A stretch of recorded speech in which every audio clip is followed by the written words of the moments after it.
राष्ट्रीय शैक्षणिक अनुसंधान और प्रशिक्षण परिषद यानी एनसीईआरटी पैनल के सभी एनसीईआरटी पाठ्य पुस्तकों में इंडिया को भारत से बदलने के प्रस्ताव को इसके सदस्यों से सर्वसम्मति से मंजूरी मिल गई है।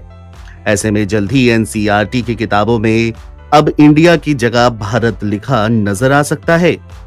मीडिया रिपोर्ट्स की माने तो इंडिया के अलावा एंशिएंट हिस्ट्री की जगह किताबों में क्लासिकल हिस्ट्री को भी शामिल किए जाने की संभावनाएं हैं। साथ ही समिति ने हिंदू योद्धाओं की वीर गाथाओं को भी किताब का हिस्सा बनाने का सुझाव दिया है।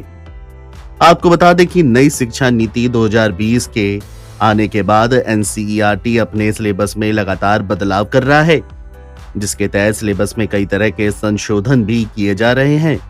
इसी क्रम में सिलेबस में बदलावों को लेकर बीते दिनों 19 सदस्यीय कमेटी का भी गठन किया गया था। कमेटी का कहना है कि इंडिया की जगह किताबों में भारत लिखा जाए।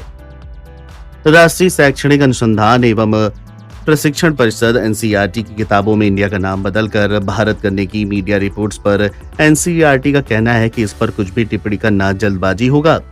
मीडिया रिपोर्ट पर एनसीईआरटी का कहना है कि चूंकि नए सिलेबस और पाठ्य पुस्तकों पर काम चल रहा है, एनसीईआरटी राष्ट्रीय शिक्षा नीति यानी एनईपी 2020 के अनुरूप स्कूली पाठ्य पुस्तकों के सिलेबस में बदलाव कर रहा है। एनसीईआरटी द्वारा गठित उच्च स्तरीय समिति के अध्यक्ष सीआई इसाक की ओर से यह कहा गया है कि समिति ने पाठ्य पुस्तकों में इंडिया की जगह भारत शब्द के इस्तेमाल, प्राचीन इतिहास के स्थान पर क्लासिकल हिस्ट्री शुरू करने, सभी विषयों के पाठ्यक्रम में भारतीय ज्ञान प्रणाली आईकेएस शुरू करने की सिफारिश की है। एनसीईआरटी द्वारा गठित उच्च स्तरीय समिति के अन्य सदस्यों में आईसीएचआर के अध्यक्ष रघुवेंद्र तंवर, जवाहरलाल नेहरू विश्वविद्यालय की प्रोफेसर वंदना मिश्रा, डेक्कन कॉलेज डीम्ड विश्वविद्यालय के पूर्व कुलपति वसंत शिंदे और हरियाणा के एक सरकारी स्कूल में समाजशास्त्र पढ़ाने वाली ममता यादव शामिल हैं। बता दें कि एनसीईआरटी पैनल की सिफारिश उस वक्त की गई है जब सियासी हलकों में इंडिया नाम को बदलकर भारत रखने पर राजनीतिक चर्चाएं जोरों पर हैं।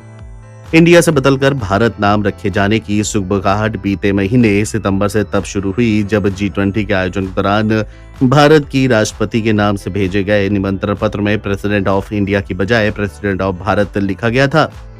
बता दें कि भारत बनाम इंडिया पर चर्चा की शुरुआत तब हुई जब केंद्र ने राष्ट्रपति द्रौपदी मुर्मू द्वारा आयोजित G20 रात्रि भोज के निमंत्रण को प्रेसिडेंट ऑफ इंडिया की बजाय प्रेसिडेंट ऑफ भारत के नाम से भेजा था, जिससे राजनीतिक विवाद शुरू हो गया। सितंबर में जब प्रधानमंत्री नरेंद्र मोदी दिल्ली के प्रगति मैदान में भारत मंडपम में G20 लीडर्स शिखर सम्मेलन को संबोधित कर रहे थे, तब उनकी नेम प्लेट पर भी भारत प्रदर्शित किया गया था।